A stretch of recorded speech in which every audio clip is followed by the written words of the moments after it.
What's going on, everybody? It's your boy Jobbers and Goons. I'm not gonna lie, short intro today because I'm hype as fuck. This video is gonna be covering Immortal Thor issue 1. Spoiler alerts, it's a fucking bob, okay? Like, Al Ewing is in his bags, not his feelings about this shit. New rule for the trenches. If Al Ewing puts Immortal in the title, we fucking tune in. Like, that shit is OD. Shout out to Al Ewing, he's killing it with this first issue. We're gonna review what goes on. We're gonna review the massive fucking amp to Thor, the people he's facing, everything. There's a lot to break down. Make sure to smash the like button. 200 plus likes would be amazing, and I'll continue to make these update style videos and cover the latest in comics, manga, all that. As well as, guys, I know Doomsday in Hell just dropped. We will cover that today too. I'm gonna read that pitch right after I record this, but this issue, I haven't been this hype reading an issue in a minute. Like, this shit was fucking lit, dude. So let's get into it. First of all, we're introduced to the non-realm. What's the non-realm? There's a 10th realm on the world tree. It is a realm beyond gods, myth, religion. It's the land of no gods. And it's explained that gods, myths, religions, pantheons, all these things, they're stories. Stories, metaphors, narratives, all these things, they're all the same thing. And what are stories? Stories are simply shadows cast on the wall. And the question posed in the beginning is, who casts the shadows? And we see clearly there's some big motherfuckers up in this realm, as this one of them is talking about the wheel is turning. We then flash over to Thor and what's going on in his realm. Well, Asgard is currently being sieged by the Frost Giants, because Frost Giants don't have shit to do except fuck with Asgard. They never win the war, but they do that shit. And the warriors are there, and they're like, yo, real shit, Thor's not here, we might get fucked up. They already froze over all of Asgard. This wizard, this ice wizard bitch right here is kind of cooking. They were kind of shook. Well, Thor shows up, and he keeps it simple with these Frost Giants, right? He's like, look, real shit, I'm the king now, Odin's in Valhalla, I have the all-power, all that shit. I'm trying to be cool, I'm trying to be a good king, I'm gonna need y'all to get the fuck up out of here. And they were talking crazy. One of them is like, yo, I'm the Utgard, ice wizard, all that shit. Thor's like, bro, I don't care. Like, you guys have cast a storm over Asgard. And he says, I'm disappointed in you. And they're like, yo, you're disappointed in us? Who the fuck are you talking to? He's like, I'm not talking to you, bitch. I'm talking to the sky. And Thor informs him, yo, no matter how strong you think your magic is, no matter how strong you think your incantations are, you're still weaponizing a storm. That shit's mine to control. And he flicks away the storm. The literal storm that took over Asgard gets folded instantly by Thor. And they're like, oh, fuck, let's dip. And they run. One of them doesn't run, the Utgard wizard, and he gets blasted by Mjolnir. Just absolutely one-tapped. It was fucking terrible.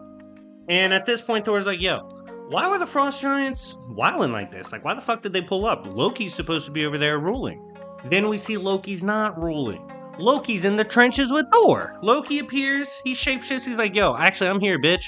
And Thor's like, yo, why the fuck aren't you being a king like I thought you were? And Loki keeps it simple. He's like, I don't want to rule the Frost Giants. They're kind of ass. Like, I'll just let them rule themselves. Fuck that. I'm out here doing my thing. He said, I'm the god of stories. You're the god of thunder. And the best stories around here involve you. That's interesting to see, because Loki's honestly shouting out the narrative of Thor, but there's a reason he said that, okay? There's a bigger plot going on with Loki involved. And so Loki, he's kind of got Thor apprehensive, but at the same time, this is a big Thor, right? This Thor's got some fucking bass in his voice. Like, he's got the all-power of God. He's been touched by Phoenix. He's got Odin shit. He's got his own shit. He's got Mjolnir back. Like, he's in his bag. So Thor's not really worried about that shit. He's like, okay, cool. Loki's doing his own thing, god of stories, whatever. The one mistake Thor claims to have made in his time as king, right, is the Rainbow Bridge, because that shit's fucked up. And so it doesn't exist anymore. Loki shows up and says, look, I'm the god of stories. I can tell stories. I can create anything out of nothing. I can spawn something out of nothing. I can lead direction out of nothing. Narratives, stories can replace nothingness, right? And he creates the Rainbow Bridge again, spawns it again. And as he does this, and Thor goes back to Midgard, you see Loki going to himself, Thor, I am so sorry. And that's a big deal because Loki's a dick, right? And if Loki's saying, Thor, this is fucked, like, I am so sorry I'm doing this to you, you know some grade A bullshit's about that. Like, there's a good chance we might lose our boy Thor if Loki's like, all right, that's kind of fucked up what I just did. But we see Thor go back to Midgard, right? He's back among the humans. So we get this cool sprawl of Thor mingling among Midgard. And it speaks to his place among them, you know? He is a character that is the god of thunder. He goes by many names and many religions.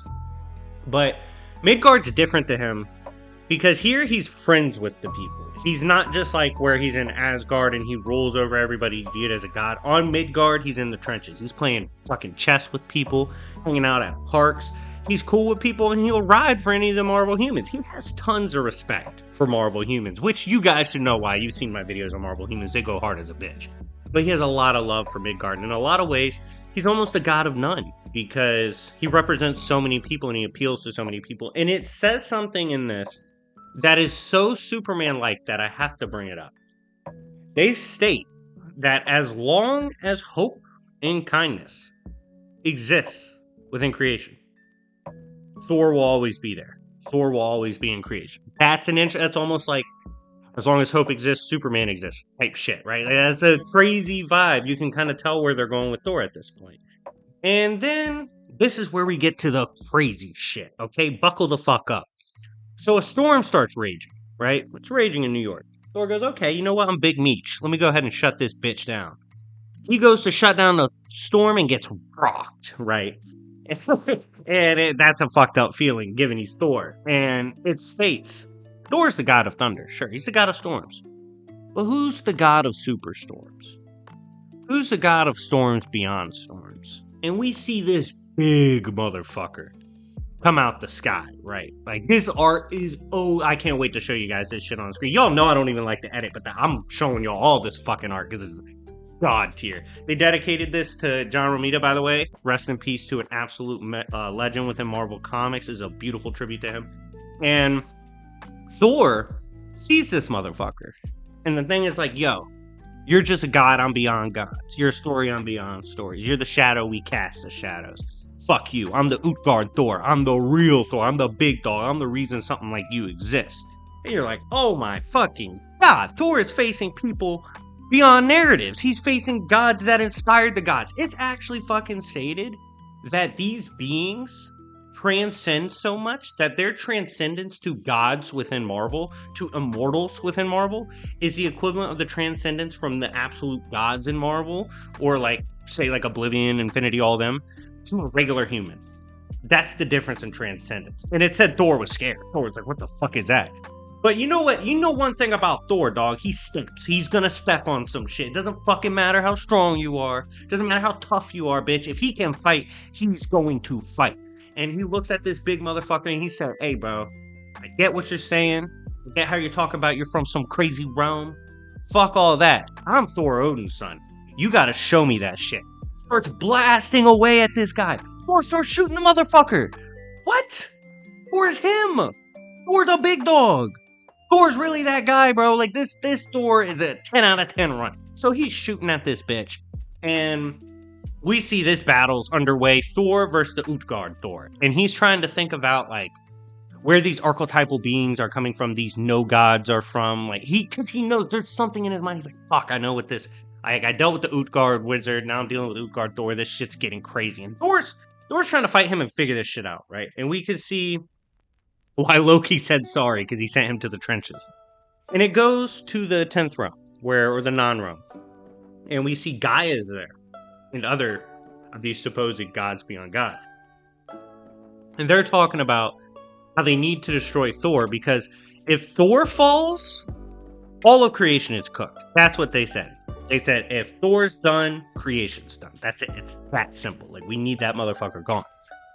And they say it's tricky because they don't know how this shit's gonna go. And this is why I said it's so fucking interesting how they're using God of Stories Loki. Because they said the God of Stories is at our door. Like, the Loki, the God of Mischief, he's at our door. We don't know what he's doing. And this other guy gets mad, right? He's like, yo, y'all just gonna let someone like Loki, God of Stories, worry you? By the way, fucking wild statement, boy. Y'all know how strong God of Stories Loki? They're talking shit to this guy. They're like, that he's nothing. It's insane. Go watch my God of Stories Loki video to see how strong that motherfucker is. Like, this shit talking like that is insane. But the dude goes, yo, real shit. Y'all need me to cook, right? Y'all want me to do the gods dirty? We're so much beyond them. We're the real order of things. And this obviously, shameless plug, ties into Marvel Gods by Hickman, which comes out, I believe, October. And it's going to be the run of Marvel for the last several years. He's officially establishing, almost like he said, like the dream of the endless in Marvel. He's going to give them the equivalent of that, which in my opinion kind of makes sense for these being sort of like an endless type pantheon. But anyways, getting back to this, the guy goes, you know, you think Loki God of Stories is tough? What the fuck do they have for Utgard Loki? And we see apparently there is a God of Stories beyond the God of Stories Loki. And that's how the issue ends. We see all these non-gods, these beings beyond gods, that transcends gods to the point that they're seen as literally mortal compared to these gods. This is going to be fucking insane. This war for creation is going to be unreal. Immortal Thor is shaping up to be absolutely amazing as a run.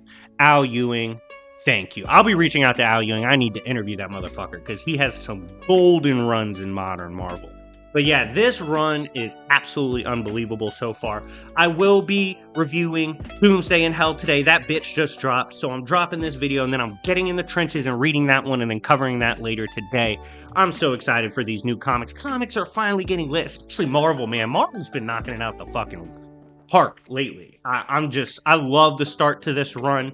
Issue 1 was so amazing. If you want to look to read it, look at the scans, look at all the information, I have it in my server. Join the Discord server. I'd love to talk to you guys about it. But yeah, anyways, guys, let me know what you think in the comment section down below. What do you think about Thor getting basically the Superman treatment? He's fighting the gods beyond gods. He is the hope of everything in creation.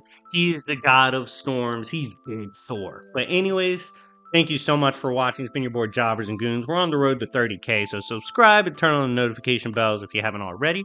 And yeah, anyways, guys, that's it. And I'll see y'all later. Peace.